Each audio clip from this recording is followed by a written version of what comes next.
नमस्कार दोस्तों, स्वागत है आपका स्टॉक गाइडेंस में। फ्रेंड्स, आज मैं सिरमा एसजीएस टेक्नोलॉजी के बारे में बात करने वाला हूं, जो कि एक स्मॉल कैप कंपनी है और जानेंगे शेयर से रिलेटेड काफी कुछ, जैसे कि कंपनी का बिजनेस, कंपनी का फंडामेंटल और टेक्निकल ग्राफ पे भी डिस्कस करेंगे। लेकिन वीडियो शुरू करने से पहले अगर आपको इस वीडियो से कुछ भी वैल्यू या नॉलेज मिले तो आप मुझे सपोर्ट करने के लिए वीडियो को लाइक कर सकते हैं और साथ ही अगर आप चैनल पे नए हैं तो चैनल को सब्सक्राइब भी कर दें। और इसके साथ साथ वीडियो की डिस्क्रिप्शन में हमारे फ्री टेलीग्राम चैनल का लिंक है, जिसको ज्वाइन करके आप शेयर मार्केट के रेगुलर और इंपॉर्टेंट अपडेट्स को पा सकते हैं।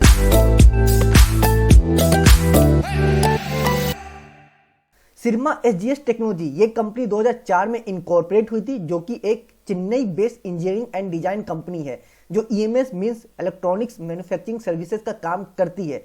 अगर हम ईएमएस कंपनी को डिटेल में समझे तो ये companies OEM means original equipment manufacturer के लिए इलेक्ट्रॉनिक कंपोनेंट्स और असेंबल के लिए design, manufacture, test, distribute and provide return repair services cater करती है और इसे ECM means electronics contract manufacturing भी बोलते हैं। कंपनी की प्रोडक्ट पोर्टफोलियो की बात करें तो कंपनी के पोर्टफोलियो में 5 प्रोडक्ट्स हैं, जो कि हैं पहला प्रिंटेड सर्किट बोर्ड असेंबली, दूसरा रेडियो फ्रीक्वेंसी आइडेंटिफिकेशन प्रोडक्ट्स, तीसरा electromagnetic and electro mechanical parts, चौथा मदरबोर्ड्स, पांचवा मेमोरी प्रोडक्ट्स। कंपनी की मैन्युफैक्चरिंग फैसिलिटी की बात करें तो कंपनी नॉर्थ इंडिया के हिमाचल प्रदेश, हरियाणा, उत्तर प्रदेश और साउथ इंडिया के तमिलनाडु और कर्नाटका में 11 मैन्युफैक्चरिंग फैसिलिटी को ऑपरेट करती है। कंपनी का तमिलनाडु वाली manufacturing unit special economic zone में लोकेटेड है, जिससे कंपनी को काफी फायदा मिलता है। और साथ ही कंपनी ने हरियाणा वाली मैन्युफैक्चरिंग यूनिट को भी electronic hardware technology park scheme के अंडर सेटअप किया है, जिससे कंपनी को टैक्स एंड अदर बेनिफिट से भी काफी ज्यादा फायदा मिलता है। कंपनी की आर&डी फैसिलिटी की बात करें तो कंपनी के पास 3 डेडिकेटेड आर&डी यूनिट्स है, जिसमें से एक चेन्नई, एक गुड़गांव और एक जर्मनी में लोकेटेड है। और ये आर&डी यूनिट्स न्यू प्रोडक्ट की डेवलपिंग एंड एग्जिस्टिंग प्रोडक्ट की क्वालिटी को इंप्रूवमेंट करने में पूरी तरह से एफर्ट्स और फोकस करती है। कंपनी काफी सारे सेक्टर को अपनी सर्विसेज कैटर करती है, जैसे कि automotive, health care, IT, industrial appliances, energy management, water purification, power supply, consumer products और रेलवे। FY22 में कंपनी ने 200 प्लस कस्टमर को अपनी सर्विसेज कैटर की, जिसमें से 16 कस्टमर्स कंपनी के साथ पिछले 10 साल से भी ज्यादा समय से जुड़े हुए हैं और जिन्होंने FY22 में 262 करोड़ के आसपास का रेवेन्यू कंट्रीब्यूट किया। कंपनी की FY22 में रेवेन्यू कंट्रीब्यूशन देखें तो कंपनी को ऑटोमोटिव से 14.68% का रेवेन्यू आया था, कंज्यूमर से 23.49% का रेवेन्यू आया था, हेल्थ केयर से 14.02% का रेवेन्यू आया था, इंडस्ट्रियल से 44.28% का रेवेन्यू आया था, आईटी से 2.31% का रेवेन्यू आया था और रेलवे से 1.22% का रेवेन्यू आया था। कंपनी के क्लाइंट लिस्ट को देखें तो काफी नामी कंपनीज इस लिस्ट में आती है, जैसे कि TVS motor, Hindustan Unilever, Eureka Forbes, Robert Bosch engineering and business solution, Atomberg technology, total power Europe. Company अपने प्रोडक्ट्स को 25 से ज्यादा कंट्रीज में सेल करती है, including USA, Germany, Australia and UK. Competition की बात करें तो ईएमएस मार्केट के मेन कॉम्पिटिटर कंपनीज के नाम देखें तो इस लिस्ट में दिग्गज कंपनी के नाम आते हैं, जैसे कि Flextronics, Dixon, Foxconn, NTL et cetera. Friends, आइए अब शेयर के टेक्निकल ग्राफ पे भी डिस्कस कर लेते हैं। तो देखिए, अभी जो प्राइस चल रहा है वो है 296 297 के आसपास में प्राइस अभी घूम रहा है। तो देखिए, इस ग्राफ में ज्यादा कुछ है नहीं डिस्कस करने के लिए, बहुत ही सिंपल और सीधा सा ग्राफ है। और इसका जो एक रेंज है ना, एक रेंज में अभी ये होल्ड करके चल रहा है। आप देख सकते हैं 290 से लेके 315 का ये जो रेंज है, इसी रेंज में ये होल्ड किया हुआ है पिछले 1 महीने या 1.5 महीने के आसपास से। आप देख सकते हैं कैसे यहाँ पे ऐसे ये यहाँ पर जिगजैग करता हुआ बना रहा है। तो इसी रेंज में 290 से लेके 315 के रेंज में ये घूम रहा है। तो आपको करना क्या है, बहुत सिंपल सा सीधा सा है। 290 का सपोर्ट है, जो कि अगर ये 290 का सपोर्ट टूटता है तो अपने लाइफ टाइम लो की तरफ 260 रुपए की तरफ जाता हुआ देखने को मिलेगा। और अगर ऊपर का जो रेसिस्टेंस है, जो रिट्रेसमेंट है, 315 का रिट्रेसमेंट है, अगर इसको ब्रेकआउट देता है तो अपने लाइफ टाइम हाई की तरफ 340 350 की तरफ तेजी से निकलने की कोशिश करेगा। बस इतना ही है। सपोर्ट टूटा 290 का तो अपने लाइफ टाइम लो की तरफ निकलेगा 260, और ऊपर का रिट्रेसमेंट जो है अगर वो ब्रेकआउट दिया 315 का ब्रेकआउट अगर मिलता है इसमें, तो फिर ये अपने लाइफ टाइम हाई की तरफ निकलेगा 350 की तरफ। बस इतना ही है, आपको इतना ही ध्यान देना, और बस इतने इस रेंज को आप ध्यान में रखिएगा। 290 से लेके 315 का ये जो रेंज है ना, बस इसको ध्यान रखिएगा कि ये किधर जा रहा है। अगर इसके अंदर घूम रहा है तो अभी आपको कुछ भी नहीं करना है, वेट करिएगा। कंपनी की इनिशियल रेशियो की बात करें तो मार्केट कैप देखें तो 5200 समथिंग करोड़ के आसपास का मार्केट कैप है, जो कि एक स्मॉल कैप कंपनी है।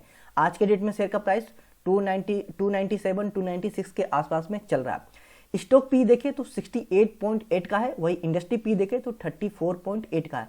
तो लगभग ये डबल है, लगभग स्टॉक पी अपने इंडस्ट्री पी से लगभग डबल के ऊपर ट्रेड करता हुआ, डबल के आसपास में ट्रेड करता हुआ देखने को मिल रहा है, जो कि एक यहाँ पर समझ में आ रहा है कि स्टॉक पी अभी बहुत महंगा है अपने इंडस्ट्री पी से, जो कि कहीं ना कहीं काफी महंगा यहाँ पे दिख रहा है और समझ में आ रहा है। प्राइस टू बुक वैल्यू देखें तो 7.10 का है, 7.10 का है प्राइस टू बुक वैल्यू। तो ये भी मुझे काफी यहाँ पर महंगा देखने को मिल रहा है प्राइस टू बुक वैल्यू। और इसका सेक्टर पीवी रेशियो देखें, sector price to book value जो होता है इसका सेक्टर पीवी रेशियो, अगर उससे भी देखते हैं तो उससे सेक्टर पीवी रेशियो इसका 6 है, और ये अपने सेक्टर पीवी से 1 पॉइंट ऊपर ट्रेड करा। तो सेक्टर पीवी से तो बहुत ज्यादा महंगा नहीं है, लेकिन प्राइस टू बुक वैल्यू अपने बुक वैल्यू से तो काफी ज्यादा महंगा, जो कि 7 टाइम्स महंगा मिल रहा है बुक वैल्यू से, क्योंकि कहीं ना कहीं प्राइस टू बुक वैल्यू महंगा समझ में आ रहा है।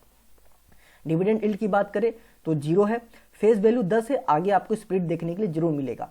ईपीएस की बात करें तो लगभग 5.5 रुपए का ईपीएस है, जो कि मैं इसे ठीक ठाक तो नहीं कह सकता, बट फिर भी ओके मतलब ठीक है, अच्छा तो नहीं कहेंगे बट ठीक है, कोई बात नहीं, ओके सा ईपीएस इसे कहा जा सकता है। हालांकि तो मैं इसे ओके सा भी कंसीडर नहीं कर पाऊंगा। आरओसी की बात करें तो 16.2% का आरओसी है, जो कि एक अच्छा आरओसी यहाँ देखने को मिल रहा है। आरओई की बात करें तो 13% का आरओई है, जो कि ये भी एक अच्छा तो नहीं, बहुत अच्छा तो नहीं कहेंगे बट ओके अच्छा आरओई कह सकते हैं कि ठीक ठाक आरओई यहाँ पे देखने को मिल रहा है। वही इसका सेल्स ग्रोथ की बात करें तो 43% का सेल्स ग्रोथ है, जो कि एक अच्छा सेल्स ग्रोथ है। प्रॉफिट ग्रोथ की बात करें तो 22 समथिंग % का प्रॉफिट ग्रोथ है, जो कि ये भी एक अच्छा प्रॉफिट ग्रोथ देखने को मिल रहा है। कैश की बात करें तो लगभग 37 करोड़ के आसपास पे कंपनी के पास कैश है। वही अगर डेट की बात करें तो 218 करोड़ का डेट है। तो आप एक चीज देखिए, कंपनी के ऊपर कर्ज बहुत ज्यादा है और कैश बहुत कम है, जो कि एक परेशानी की बात है। प्रमोटर होल्डिंग देखिए तो 47% समथिंग % का प्रमोटर होल्डिंग है, जो कि एक अच्छा प्रमोटर होल्डिंग है। जनरली देखा जाता है 40% से ऊपर होता है प्रमोटर होल्डिंग, तो उसे अच्छा मान लेते हैं। तो यहाँ पर 40% से ऊपर आपको प्रमोटर होल्डिंग देखने को मिल रहा है, जो कि अच्छी बात है। तो अब आइए सीधा सिंपल समझ लेते हैं कि क्या अच्छा क्या खराब है। तो सबसे पहली बात करते हैं अच्छा इसमें क्या देखने को मिल रहा है। तो आपको आरओसी अच्छा देखने को मिल रहा है, आरओई आपको अच्छा देखने को मिल रहा है, सेल्स ग्रोथ अच्छा देखने को मिल रहा है, प्रॉफिट ग्रोथ अच्छा देखने को मिल रहा है, प्रमोटर होल्डिंग यहाँ पे अच्छा देखने को मिल रहा है। तो इतने आपके जो 4 पॉइंट से 5 पॉइंट से ये आपको अच्छा देखने को मिल रहा है। अब देखते हैं दिक्कत वाली क्या बात है। स्टॉक पी अपने इंडस्ट्री पी से लगभग डबल ट्रेड कर रहा है, जो कि महंगा है स्टॉक पी काफी, जो कि एक दिक्कत वाली बात यहाँ पे समझ में आ रही है। Price to book value 7 times महंगा है, जो कि एक दिक्कत वाली बात समझ में आ रही है। डिविडेंड यील्ड यहाँ पे 0 है, एक दिक्कत वाली बात है। ईपीएस में इसे कुछ खास नहीं कहूंगा, और को शायद किसी और को लग सकता है कि ईपीएस ओके है, बट मेरे हिसाब से मेरे अकॉर्डिंग मुझे ईपीएस ये कुछ खास नहीं लग रहा, तो मैं इसे अच्छा कंसीडर नहीं कर पाऊंगा। और सबसे ज्यादा दिक्कत वाली बात यहाँ पे ये देखने को मिली, कंपनी के पास जितना कैश है, कंपनी के ऊपर डेट काफी ज्यादा है, बहुत ही ज्यादा डेट है कंपनी के ऊपर में, जो कि एक परेशानी की बात सबसे ज्यादा देखने को मिल रही है। तो खैर ये तो था कंपनी का इनिशियल रेशियो। चलिए आगे चलते हैं, अब कंपनी का प्रॉफिट एंड लॉस फाइल देखते हैं। तो कंपनी का प्रॉफिट एंड लॉस फाइल देखे तो सेल्स देखे तो 2020 से लेके मार्च 2022 में देखे तो सेल्स कंपनी का ईयर ऑन ईयर बेसिस पे इंक्रीज होता हुआ देखने को मिल रहा है, जो कि अच्छी बात है। वही कंपनी का ऑपरेटिंग प्रॉफिट देखे तो 2020 में 135 करोड़ था, 2021 में कम हुआ, कोविड की वजह से कम हुआ होगा, ज्यादातर यही उम्मीद किया जा सकता है। बट 2022 में फिर से कंपनी का ऑपरेटिंग प्रॉफिट इंक्रीज हो गया। तो आप इसे एक तरह से ईयर ऑन ईयर बेसिस पे इंक्रीज होता हुआ आप इसे कह सकते हैं। एवरेज निकाल के देखें तो आप इसे कह सकते हैं कि ईयर ऑन ईयर बेसिस पे पिछले 2 साल में कंपनी ने अपने ऑपरेटिंग प्रॉफिट को इंक्रीज किया है। बस 2021 में कम हुआ था, मे भी बहुत ज्यादा चांस है पैंडेमिक की वजह से। आगे चलते हैं, अदर इनकम देखें तो अदर इनकम कंपनी का यहाँ पे ईयर ऑन ईयर बेसिस पे इंक्रीज होता हुआ देखने को मिल रहा है, जो कि अच्छी बात है। नेट प्रॉफिट की बात करें तो ये भी सेम चीज है, जो ऑपरेटिंग प्रॉफिट में जो देखने को मिला है वही यहाँ पर नेट प्रॉफिट में भी देखने को मिल रहा है। मार्च 2020 में 92 करोड़ था, मार्च 2021 में कंपनी का नेट प्रॉफिट कम हुआ, बट फिर से कंपनी का मार्च 2022 में नेट प्रॉफिट इंक्रीज हो गया।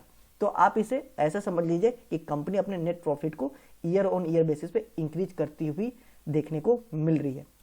खैर आगे चलते हैं, कंपनी का बैलेंस शीट देखते हैं। तो कंपनी का बैलेंस शीट देखें तो यहाँ पर रिजर्व देखते हैं तो कंपनी का reserve year on year basis पे इंक्रीज होता हुआ देखने को मिल रहा है। हालांकि मार्च 2022 में कम हो गया था मार्च 2021 से, बट फिर भी अगर इसे भी एवरेज निकाल के देखते हैं तो कंपनी का रिजर्व भी ईयर ऑन ईयर बेसिस पे इंक्रीज होता हुआ देखने को मिल रहा है। अब बात करते हैं कर्ज के। तो कंपनी के कर्ज देखें तो मार्च 2020 में 120 करोड़ का कर्ज था, मार्च 2021 में 103 का कर्ज हो गया, 103 करोड़ का कर्ज हो गया। कंपनी ने अपने कर्ज को कम की थी, अच्छी खासी ठीक ठाक कर्ज को कम कर ली थी, बट मार्च 2022 में फिर से कंपनी का कर्ज वापस से 2020 में जितना था उसके आसपास चला गया, जो कि 218 करोड़ के आसपास में कंपनी का फिलहाल के लिए कर्ज चल रहा है, जो कि एक दिक्कत वाली बात है कि कंपनी पे अच्छा खासा कर्ज है।